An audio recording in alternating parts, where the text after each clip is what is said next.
നമസ്കാരം. കൗണ്ടർ പ്രസിന്റെ മറ്റൊരു എപ്പിസോഡിലേക്ക് സ്വാഗതം. ഇന്ന് നമ്മൾ സംസാരിക്കാൻ പോകുന്നത് ആഴ്സണലിന്റെ സെറ്റ് പീസ് റൂട്ടീനെ കുറിച്ചിട്ടാണ്. ഭയങ്കരമായിട്ട് ചർച്ച ചെയ്യപ്പെടുന്ന ഒരു കാര്യമാണ്. ആഴ്സണല് സെറ്റ് പീസുകളുടെ രാജാക്കന്മാരാണ്. സെറ്റ് പീസ് റൂട്ടീനിൽ ഭയങ്കര പരിപാടി ഒപ്പിക്കുന്ന ഒരു ടീമാണ് ആഴ്സണൽ എന്നുള്ളത്. അപ്പൊ ഇതിന്റെ ഏറ്റവും വലിയ ക്രെഡിറ്റ് പോവാനുള്ളത് അവരുടെ സെറ്റ് പീസ് കോച്ചിനാണ്. അവരുടെ സെറ്റ് പീസ് കോച്ചിന്റെ പേര് നിക്കോളസ് ജോവർ എന്നാണ്. നിക്കോളസ് ജോവർ സിറ്റിയിലുണ്ടായിരുന്നു, ആർട്ടറ്റയോടൊപ്പം സിറ്റിയിലും ഉണ്ടായിരുന്നു. അപ്പൊ ആർട്ടറ്റ ആഴ്സണലിലേക്ക് വരുമ്പോ തനിക്ക് വേണം എന്ന് പറഞ്ഞിട്ടുള്ള ഒരു 2-3 സ്റ്റാഫുകൾ ഉണ്ടായിരുന്നു. അങ്ങനെയുള്ളൊരു ഇതിന്ന് ആഴ്സണലിലേക്ക് എത്തുന്നതാണ് ജോവർ.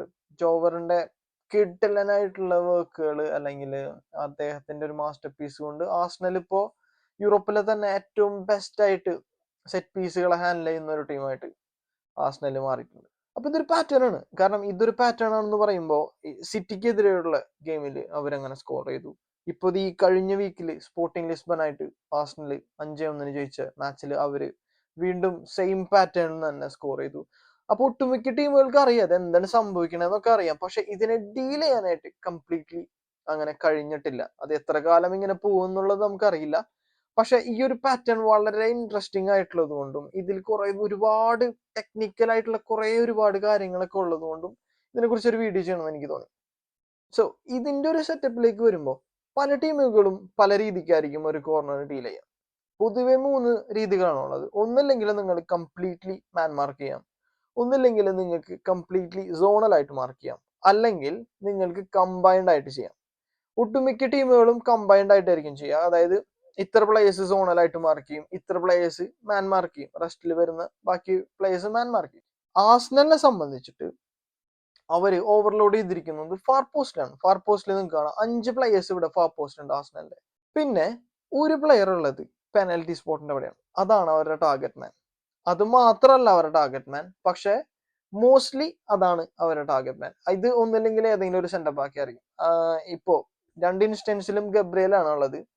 ഗബ്രിയേൽ ഹെഡേഴ്സിൽ അത്രയും നല്ലത് ആയതുകൊണ്ടാവാം അവിടെ തന്നെ ഗബ്രിയേലിനെ പൊസിഷൻ ചെയ്യുന്നത്. ഒട്ടുമിക്ക സെന്റർ ബാക്കുകളുമായിരിക്കും നമ്മുടെ ടീമിലെ ഏറ്റവും മികച്ച ഹെഡേഴ്സ് ഒക്കെ ആയിട്ട് വരുന്നത്.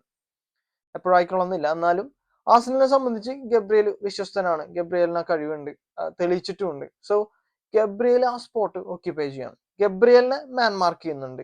ഇനി കോർണർ ടേക്കർ സിഗ്നൽ കൊടുക്കുന്നു. സിഗ്നൽ കൊടുത്ത ഉടനെ തന്നെ കോർണർ എടുക്കുന്നേക്കാൾ മുമ്പ് ഈ ബാക്ക് പോസ്റ്റിലുള്ള കുറച്ച് പ്ലേയേഴ്സ് അല്ലേ, അതായത് ബാക്ക് പോസ്റ്റിൽ 5 പ്ലേയേഴ്സ് ഉണ്ട്, അതിൽ 4 പ്ലേയേഴ്സും മൂവ്മെന്റ് നടത്തണം.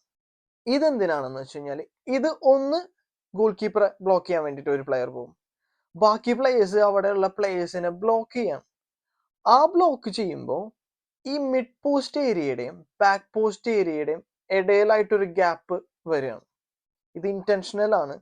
ആഴ്സണൽ ഇതിന് വേണ്ടിയിട്ടാണ് ബാക്ക് പോസ്റ്റിൽ നിന്നുള്ള പ്ലേയേഴ്സ് മുന്നിലേക്ക് പോകുന്നു.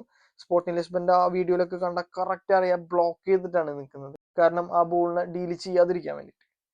സോ ആ ഗ്യാപ്പിലേക്കാണ് ഗബ്രിയേൽ, അതായത് നമ്മളുടെ ടാർഗറ്റ് മാൻ, ആ ഗ്യാപ്പിലേക്കാണ് റണ്ണ് നടത്തുന്നത്. ഈ റണ്ണ് നടത്തുന്നത് ഡെലിവറി അങ്ങോട്ട് എത്തും എന്നുള്ള വിശ്വാസത്തിൽ തന്നെയാണ്.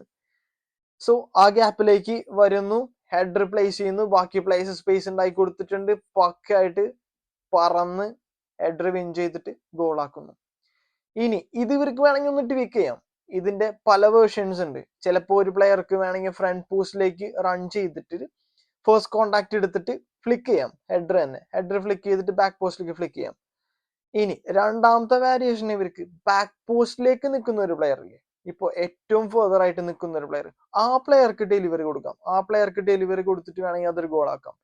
ഇപ്പൊ കോർണർ ആണ്, ചിലപ്പോൾ മിസ്റ്റേക്ക് സംഭവിക്കാം. അപ്പൊ ഇതൊരു ഓവർ ഹിറ്റിംഗ് ഒരു പരിപാടിയിലേക്ക് വന്നു കഴിഞ്ഞാൽ ബാക്ക് പോസ്റ്റിൽ ഒരു സെക്യൂർ ആയിട്ട് ഒരാൾ കൂടിയുണ്ട്. സോ പല വേരിയേഷൻസും ഇതിലുണ്ട്.